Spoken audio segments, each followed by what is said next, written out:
Gagawa ako ng spring rolls mga kayam. Ito ang aking sangkap, lettuce at wansoy. Pipino at carrot. At dahil first time ko nga gumawa nito, kaya na-excited ako. At ito, hinihiwa ko nga ng ganito. Mahaba na manipis lang. Excited na nga ako matapos ito at makain ko na for the life.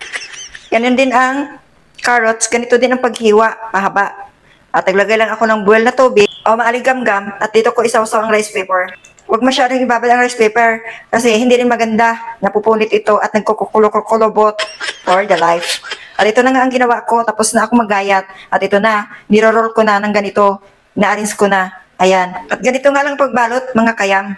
Para ka lang din nagbabalot ng lumpiang Shanghai.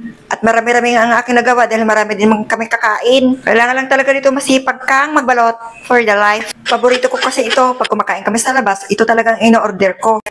Ay, for the life. Kaya naisip kong gumawa nito para magwantusawa ako. Ito nga, nagwantusawa ako sa pagkain ito. Dahil marami akong ginawa.